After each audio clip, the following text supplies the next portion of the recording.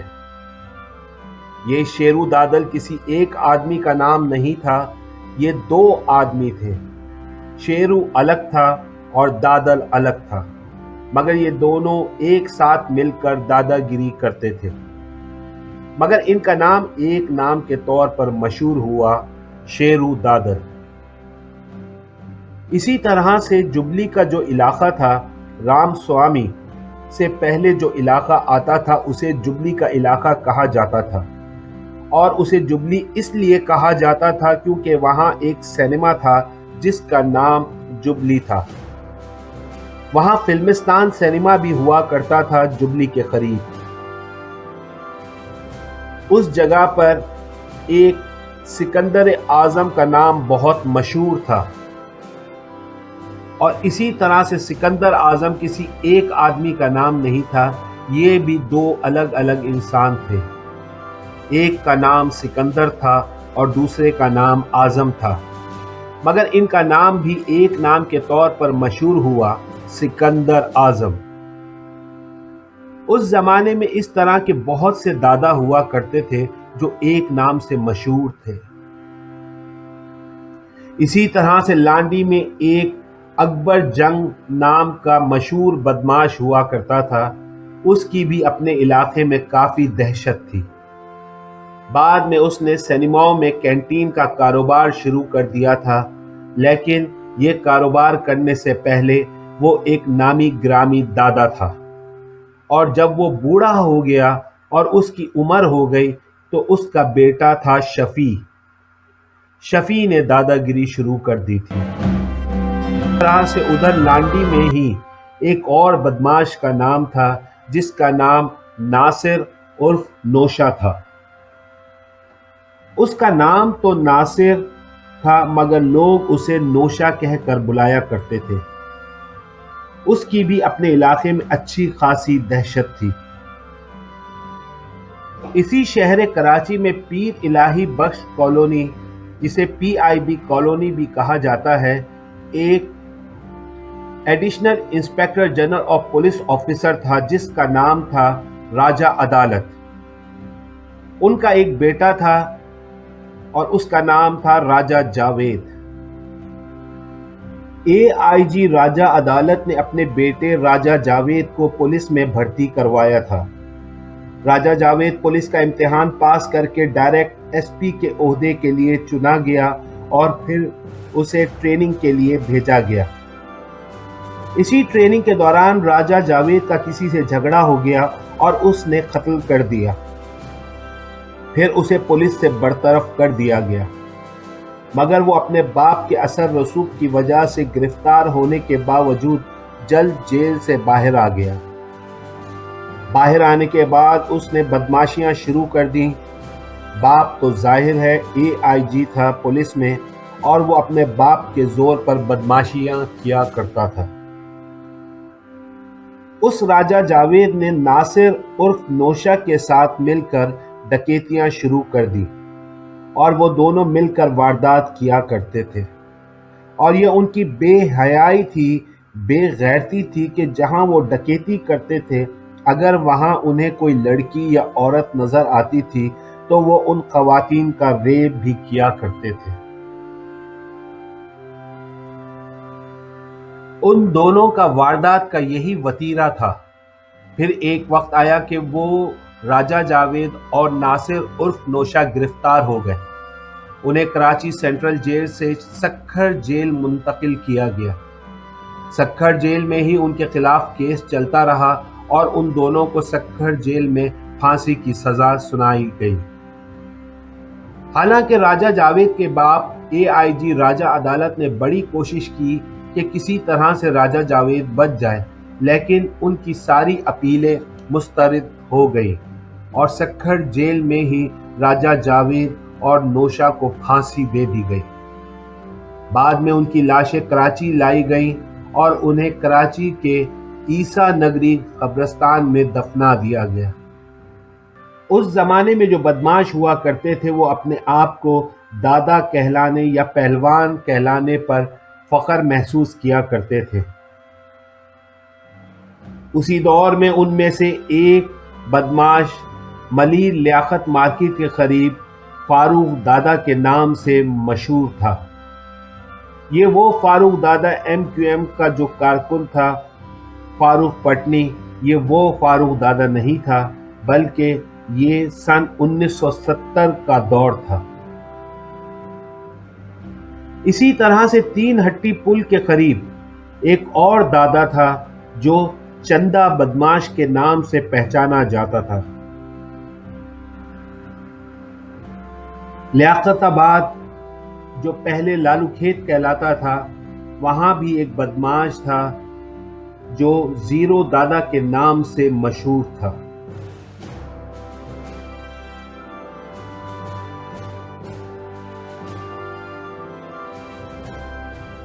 کراچی میں جوا اور سٹے کے حوالے سے جو نام مشہور تھا اس میں نام تھا اکبر کا۔